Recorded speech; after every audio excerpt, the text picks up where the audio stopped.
모든 찬양이 다 은혜스럽고 좋은데 이 구역은 은혜 더하기 또 잘하니까 더 하나님께서 기쁘게 받으신 줄로 믿습니다. 다음 주 또 그 다음 주도 다 찬양 잘하실 줄로 믿습니다. 다음 주는 사남전도이죠. 그죠? 오늘도 연습하셨는지 모르겠습니다. 자, 오늘 예수를 깊이 생각하라라는 제목으로 말씀을 전하도록 하겠습니다. 지난주인지 제가 오후 예배 시작할 때 아재 개그를 몇 번 했지 않습니까? 그랬더니 우리 아들 중에 하나가 아빠 너무 아재 개그 하지 마세요. 청년들 별로 안 좋아해요. 그래서 오늘 안 하고 바로 들어가겠습니다. 제가 지금 오후 예배 때는 계속 히브리서를 설교하고 있습니다. 히브리서는 이름 그대로 히브리인들, 다시 말씀드리면 예수님을 믿는 유대인들을 위해서 기록한 말씀이 히브리서입니다. 특별히 이들에게 이 히브리서를 꼭 기록해야 될 이유가 몇 가지가 있었는데, 첫째는 당시 히브리인들, 바꾸어 얘기하자면 유대인들이 예수님과 복음에 대해서 정확히 알지 못했기 때문에 그렇습니다. 교회 바깥에 있는 사람들은 물론이거니와 교회 안에 있는 유대인들이 예수님과 복음에 대해서 잘 알지 못했습니다. 그러다 보니까 기존에 믿던 유대교와 이제 그들이 믿는 이 기독교의 근본적인 차이에 대해서 잘 알지 못했습니다. 기독교는 유사 유대교가 아닌가 그렇게 생각했고, 그러다 보니까 히브리서 저자는 예수님과 복음에 대해서 유대인들에게 정확히 가르칠 필요가 있어서 붓을 들어 기록했는데, 그게 바로 히브리서입니다. 뿐만 아니라 이 히브리서는 복음을 변증하고 복음을 방어하고 또 신학을 제대로 정립하기 위해서 기록한 말씀이기도 합니다. 무슨 말이냐면, 예수를 믿는 유대인들은 기존의 유대교와 기독교의 별 차이를 못 느끼니까 아이고 그냥 예수 믿는데 핍박도 있으니까 나 그냥 유대교로 돌아가련다, 이런 사람이 있기에 예수와 복음에 대해서 잘 가르쳐야 될 필요도 느꼈고, 또 예수를 믿는 사람들 가운데 유대교인들에게 핍박을 받으니까 그 박해가 너무너무 힘들어서 유대교나 기독교나 뭐 똑같지 별 차이가 있을까봐, 그래서 기독교를 버리고 유대교로 돌아가려는 사람들이 있었기에 히브리서 저자가 붓을 들어 히브리서를 기록한 것입니다. 여러분, 기독교에서 유대교로 넘어간다는 것은 심각한 문제가 있는데, 기독교를 부정하고 유대교로 돌아간다는 말은 예수님이 하신 모든 일을 인정하지 않는다는 것입니다. 그러니까 기독교에서 유대교로 넘어가는 것은 심각한 문제일 수밖에 없는데, 그래서 이 히브리서 저자가 붓을 들어서 기록한 것이 뭐라고요? 히브리서입니다.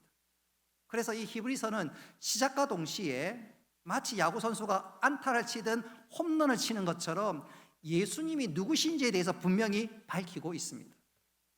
제일 먼저 히브리서 1장에서는 예수님이 누군가를 밝히는 데 있어서 예수님은 모든 구약의 선지자보다 더 뛰어난 사람이라고 강조합니다. 우리 복습 한번 해볼까요? 여러분, 선지자의 뜻이 뭘까요? 하나님의 입, mouth of God. 그래서 구약의 선지자들은 하나님의 말씀을 전했습니다. 신약에 이르러서 특별히 오늘 읽었던 말씀 보면 예수님을 사도라고 얘기하는데, 예수님 오늘 읽었던 말씀 1절에는 다시 말씀드리면 예수님은 하나님 입 중에 최고의 입이고 마침표가 되었다는 뜻으로 1장에서 구약의 많고 많은 선지자 가운데 최종적으로 오신 하나님 입 참된 선지자가 누구냐? 예수 그리스도요. 그 예수 그리스도는 구약의 어떤 선지자보다 뛰어난 분이라고 말씀하고 있습니다. 그도 그럴 것이 요한복음 1장에 보면 말씀이 육신이 되어 오신 분이 누구죠? 예수님입니다. 요한복음 1장에 보면 말씀이 육신이 되어 오신 분이 예수 그리스도. 그러니까 예수님 말씀 그 자체고 구약의 어떤 선지자보다 탁월할 뿐만 아니라 그 자체가 말씀이기 때문에 히브리서 1장은 너희들이 구약의 많은 선지자의 말을 들었지만 말씀을 들었지만 말씀 그 자체가 오셨다. 그분이 누구냐? 예수 그리스도다.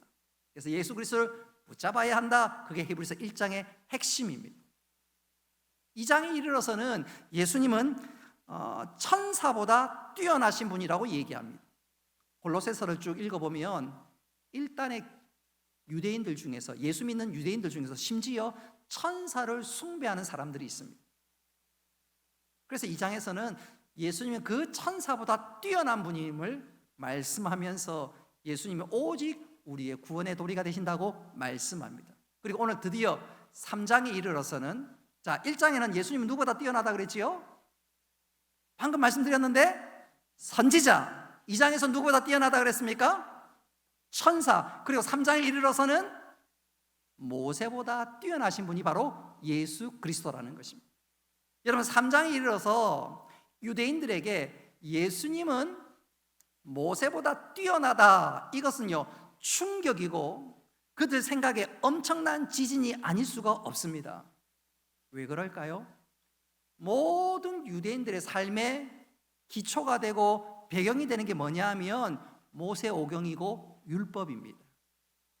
멀리 볼 것도 없고 이슬람 사람들을 보십시오. 그들의 생각과 모든 삶의 기초는 어디에 놓여져 있지요? 코란의 기초에서 삽니다. 심지어 그들의 실정법보다 더 중요하게 여기는 것은 코란법입니다. 마찬가지로 유대인들의 모든 생각을 자리 잡고 모든 삶의 기초는 뭡니까? 모세오경과 율법입니다. 그래서 그들은 모세라 그러면 존경하는 정도를 넘어서 모든 삶의 기초가 모세와 모세오경 율법입니다. 그런데 예수님은 그 모세보다 더 뛰어난 분이라니까 오늘 히브리서 3장에 이르러서 이 말씀을 읽는 모든 독자들에게, 초대 독자 히브리인들에게는 엄청난 충격과 도전이 아닐 수가 없습니다. 그래서 오늘 제일 먼저 히브리서 저자는 모세의 탁월함을 3장에서 소개하는데 거기에는 이유가 있습니다. 이유가 있어요. 모세가 탁월한데 그 탁월함보다 예수님 더 뛰어난 것을 증명하기 위해서 모세의 탁월함을 강조하고 있습니다. 제가 중학교 때 우리 학교에 그런 분 계셔요.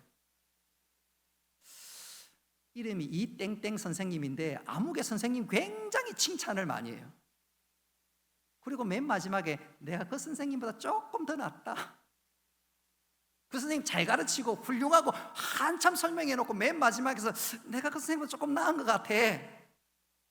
그러면 우리는 처음에는 와, 저 선생님 훌륭하다, 대단하다, 그러다가 마지막에 선생님이 그렇게 하신 말씀을 들으면서 피식 웃기도 하고 폭소가 터지는 경우도 종종 있었습니다. 오늘 히브리서 저자가 그런 의도로 지금 말씀하고 있습니다. 자, 3장에 이르러서 모세의 탁월함을 강조하다가 마지막에는 예수님은 그 탁월한 모세보다 더 대단한 분이다 말씀하고 있습니다. 자, 그렇다면 모세는 어떤 면에서 탁월할까요? 첫째로 생각해 본다면 방금 말씀드린 대로 히브리인이나 유대인이나 같은 말입니다.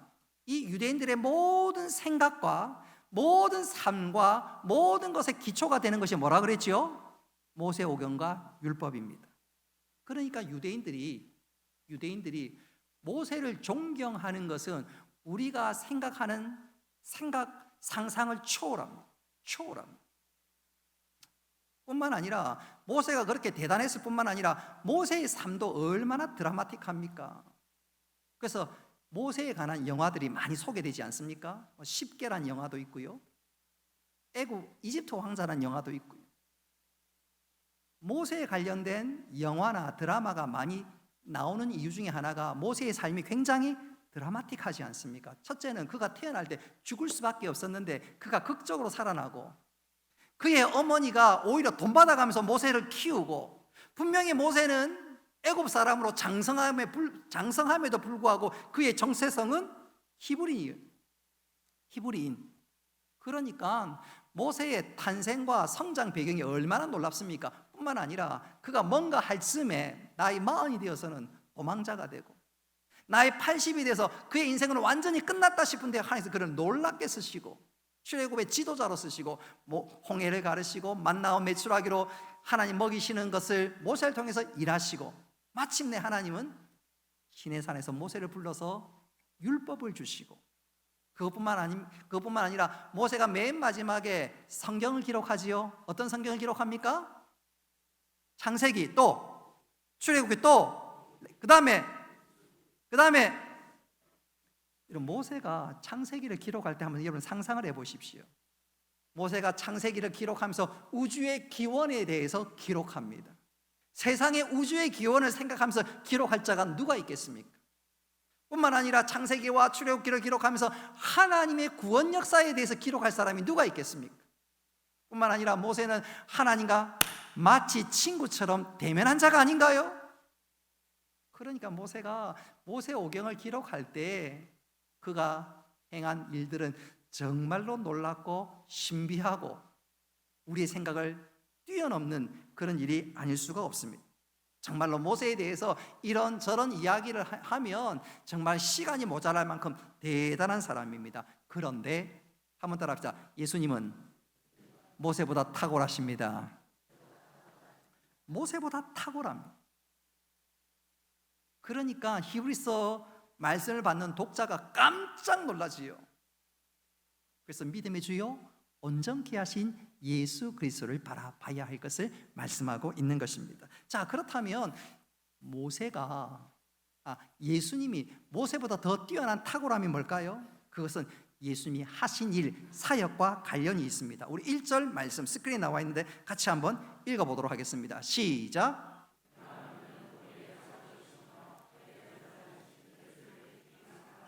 아멘. 자, 예수님이 하신 일이 보니까 사도요 대제사장이라고 말씀합니다. 이 사도라는 말은 한번 따라합시다. 하나님의 대리자, 하나님의 대리자입니다.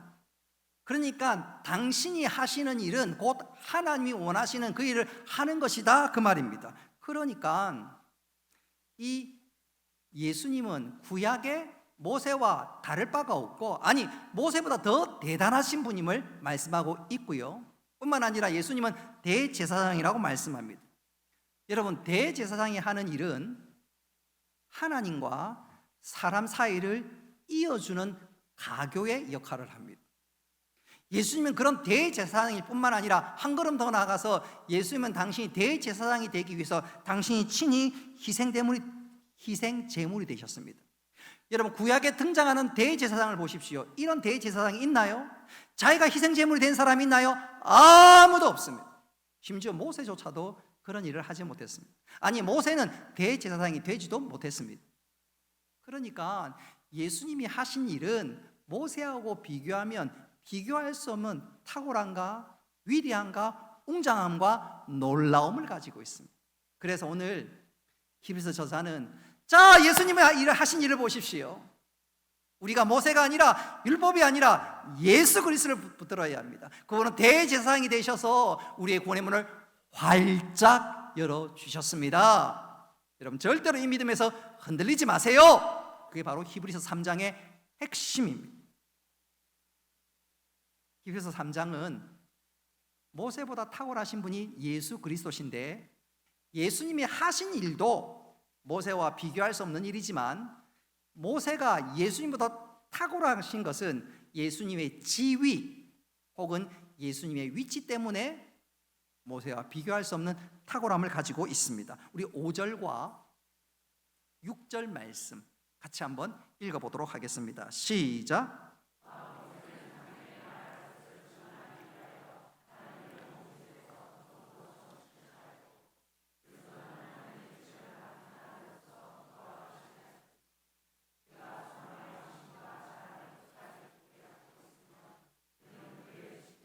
아멘. 자, 모세가 하나님 앞에서 신실하고 충성했는데, 그러나 모세는 한번 따라합시다. 하나님의 집의 일꾼입니다. 그러나 예수님은 하나님의 집의 누구죠? 아들입니다. 그래서 달라요. 그 위치는, 그 신분은 비교할 수 없을 만큼 다르고 탁월하고 대단하십니다. 우리 성도들 대부분은 제 방에 들어올 때 문을 똑똑똑 두들깁니다. 그리고 목사님이 계시면 목사님 아무개인데 문 좀 열어주시겠어요? 그럼 제가 문을 열지요. 한 10여 년 전에 우리 집에 둘째 아들 신원이가 초등학교 1학년, 2학년 때 교회 집사님이나 장로님이나 교회 직분자는 꼭 제 방에 문 두들기고 들어오거든요. 근데 이 작은 놈은 문을 턱 차고 열면서 아빠! 그리고 오자마자 냉장고 문을 엽니다. 뭐 먹을 거 있냐고. 없으면 에이씨 하고 가고, 있으면 이거 맛있다 하고. 그런 애가 지금 이렇게 다 컸습니다. 자, 제가 말씀드리고 싶은 요지가 뭐지요? 아들하고 아들이 아닌 사람이 제 방에 들어오는 건 천지차이입니다. 천지차이예요. 부끄러움도 없고 큰 소리 지르고 오히려 당당합니다. 오늘 모세하고 예수님은 비교할 수 없다는 거죠. 그래서 예수님은 비교할 수 없을 뿐더러 그 예수님은 구원의 문을 활짝 열어주셨기에 모세가 아니라 예수님을 붙들고 바라보아야 된다는 것입니다. 제가 신학교 다닐 때 신학생들 가운데 종종 고민했던 것 중에 하나가 뭐냐면, 모세가 왜 마지막에 약속에 딴 가나안에 들어가지 못했을까? 다른 사람은 몰라도 모세만큼은 들어가야 되지 않겠는가? 적지 않은 신학생들이 고민했고 저 역시 그 중에 한 사람이었지만, 나중에 공부하면서 깨달았던 것 중에 하나는 모세는 율법의 대표요 대명사입니다. 근데 우리가 율법을 지켜 구원받나요? 율법을 지켜 구원받나요? 오직 믿음으로 구원받는 줄로 믿습니다. 그래서 율법의 상징인 모세로는, 율법으로는 믿음의 천국에 들어가지 못하고 우리가 믿음으로 천국에 들어가는 것을 확증하고 보이기 위해서 하나님께서 그런 일들을 허락하신 것이지. 어쨌든 모세는 대단하고 위대하고 탁월하지만 예수님과 결코 비교할 수 없습니다. 아니, 예수님은 그런 모세와 비교할 대상이 아닙니다. 그가 하신 사역도 그렇고 그가 하신 지위도 그렇지요. 뿐만 아니라 모세는 장차 일어날 일에 대한 예표요, 장차 일어날 일에 대한 상징으로 사용되었다면 예수님 바로 장차 보여질 상징과 예표의 참 증거가 되셨기에, 그리고 그것에 참된 성취가 되셨기에 모세와 예수님은 결코 비교할 수가 없습니다. 지금은 그런 일이 없지만 제가 초등학교 때 여름방학 시작할 때쯤 돼야 수박이 나왔어요. 그러면 수박이 나오면 수박 파는 아저씨가 꼭 하는 것 중에 하나가 수박을 삼각형으로 잘라가지고, 지금 고개 끄덕거리시면 무슨 말 하는지 아시는 거예요? 그리고 그 수박을 이렇게 쪼개가지고 이렇게 딱 맛배기로 보여줍니다.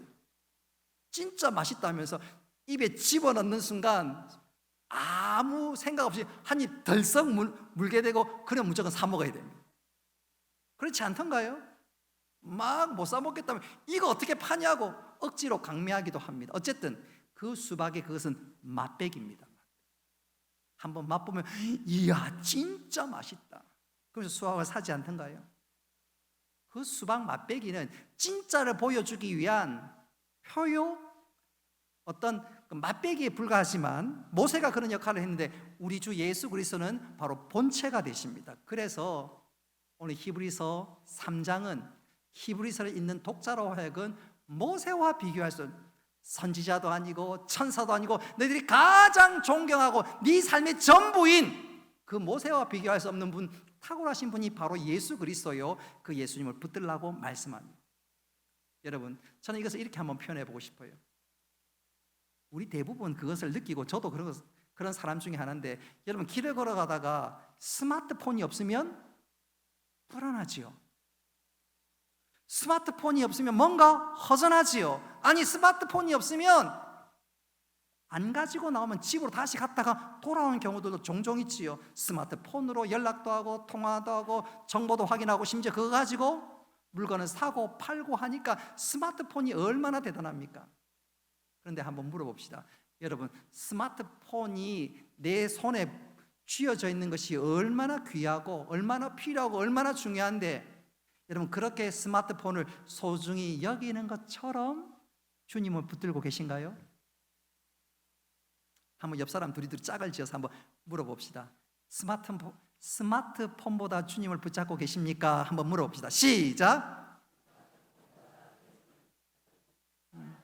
스마트폰을 보는 것처럼 주님을 깊이 묵상하고 계신가요?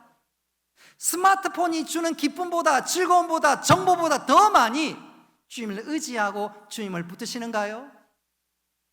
여기에 속 시원하게 대답할 사람은 아무도 없습니다. 아무도 없습니다. 자, 오늘 히브리서가 기록된 것이 그와 거의 비슷합니다.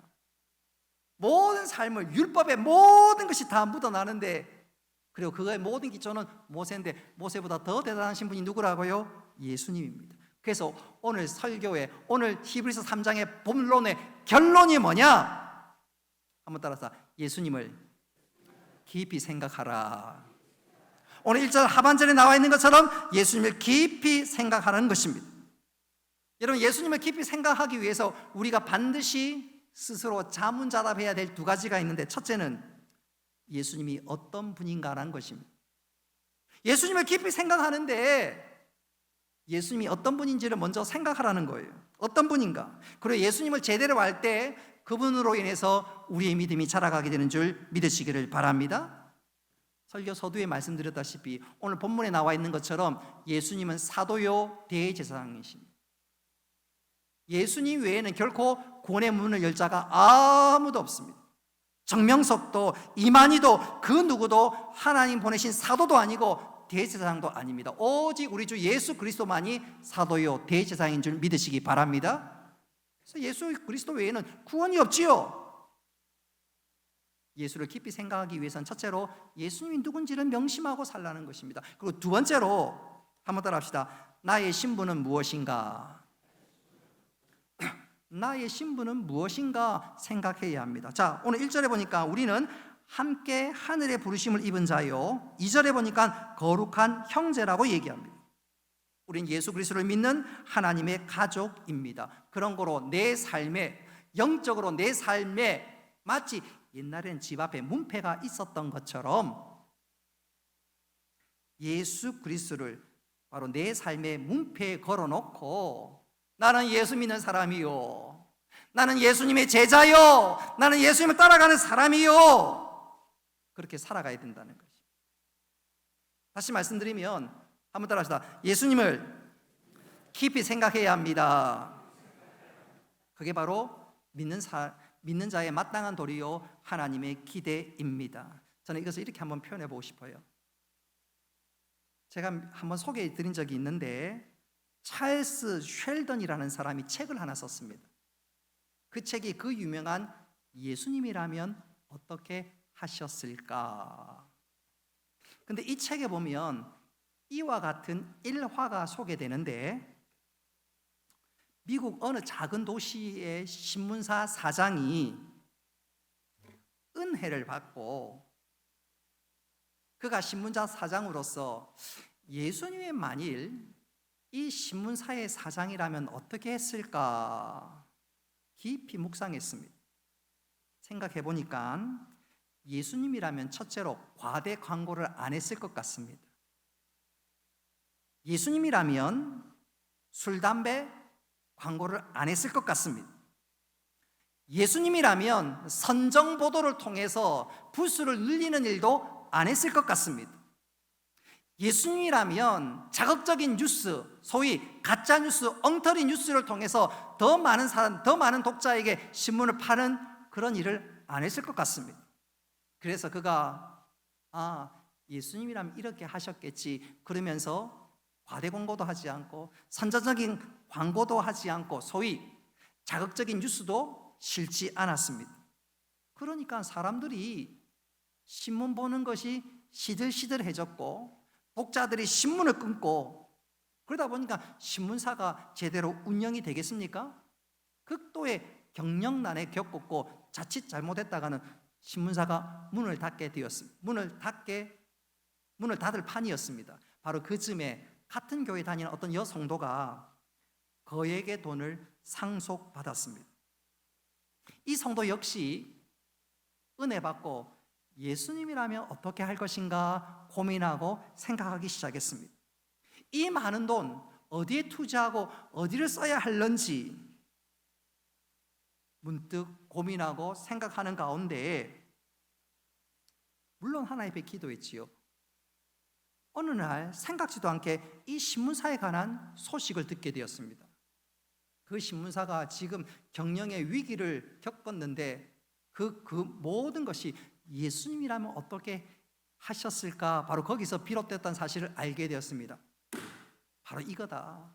바로 이거다. 그래서 예수님이라면 분명히 이런 신문사에게 적지 않은 돈을 기탁했을 거고 또 투자했을 것이다. 그래서 그에게 운영자금을 기탁했고 결국 신문사는 그 일로 한숨을 돌릴 수가 있었습니다. 시간이 흘러가면서 이 신문사가 여러 신문과 비교했을 때 정론 보도하는 것이 사람 사이에서 입소문 나기 시작했습니다. 이 신문 저 신문은 선정적인 뉴스도 하고 엉터리 뉴스, 가짜 뉴스도 실지만 적어도 이 신문만큼은 올바른 보도, 균형 있는 보도를 하는 것을 알게 되었습니다. 시간이 지나면서 그 신문은 모든 사람들에게 믿을 수 있는 신문이 되었고 마침내 이 신문은 바른 여론을 형성하는 정말로 올바른 신문사다. 그래서 정직한 신문으로 알려졌고 마침내 그 도시의 국정자문신문으로 지정되었습니다. 그렇게 지정되다 보니까 경영난은 일거에 해소가 되었습니다. 그리고 그 신문사는 그 지역에서 가장 핵심적인 위치를 맡는 역할로 자리를 찾게 되었습니다. 여러분, 이 모든 것이 그냥 일어난 것이 아니라 예수님이라면 어떻게 행할까? 어떻게 하셨을까? 바로 거기서 비롯된 하나님의 은혜인 줄 믿으시기를 바랍니다. 여러분, 우리 주님이 기대하시는 것이 바로 그거예요. 예수님이라면 어떻게 하셨을까? 교회 안에서 예수님이라면 어떻게 하셨을까? 교회에 주보가 꾸깃꾸깃 말려서 버려져 있어요. 여러분, 예수님 같으면 어떻게 했을 것 같아요? 주보를 딱 들고 이거 누가 버렸어? 그 얘기를 하는 순간 자기는 의인되고 모든 사람들은 다 죄인 됩니다. 교회 밥을 먹으면서 왜 이래 맛이 없어? 그러는 순간 자기는 의인일지 몰라도 다른 사람은 다 죄인 만들어버립니다. 주보가 버려져 있으면 아무 말 하지 않고 내가 줍는 거예요. 집에 가서 주보를 다리미로 다리든지. 성가대가 왜 이래 못하는 거 아닙니다. 밥이 왜 이래 밥 못하는 거 아닙니다. 목사님 밥 못한다더라. 그러면 지금 졸다가 지금 듣는 거예요? 그런 거 아니에요? 혹시 그런 마음이 들거든 내가 아무 말 하지 않고 내가 그 자리에 봉사하는 것입니다. 예수님이란 마땅히 그렇게 하셨겠지요. 주일학교 학생들을 보면서 뛰어다니고 그럴 때 야 이 자식들아 하고 막 큰 소리 지르는 것이 아니라 다가 안아주고 교회는 만민이 기도하는 집이야. 만민이 기도하는 집이야. 그래서 주머니에 있는 간식을 주는 것. 그럼 아이들이 얼마나 뿌듯함을 느끼겠어요. 집에서는 엄마 아빠한테 맨날 잔소리 듣고 한 소리 듣는데 교회에서 사랑을 느끼고 격려하고 아이가 달라지겠지요. 한번 따라 합시다. 예수님이라면 어떻게 행할까? 오늘 읽은 말씀이 본문이 예수를 깊이 생각하라는 것이죠. 예수님은 어떻게 행하실까? 그거 생각할 때 내 삶이 달라지고 우리 교회에 놀라운 변화가 일어나게 될 줄 믿으시기를 바랍니다. 저는 이것을 이렇게 강조하면서 설교를 마무리할까 합니다. 영국의 저술가 가운데 사무엘 스마일즈라는 사람이 있습니다. 이분이 책을 한 권 썼는데 책 제목이 자조론, 셀프 헬프, 스스로 돕는 것, 스스로 하는 것 책을 썼는데 그 책에서 다음과 같은 우리가 잘 알고 있는 명언을 남겼습니다. 생각을 심으면 행동을 낳고 행동을 심으면 습관을 낳고 습관을 심으면 성격을 낳고 성격을 심으면 운명을 낳는다. 무슨 말입니까? 생각이 바뀌면 삶이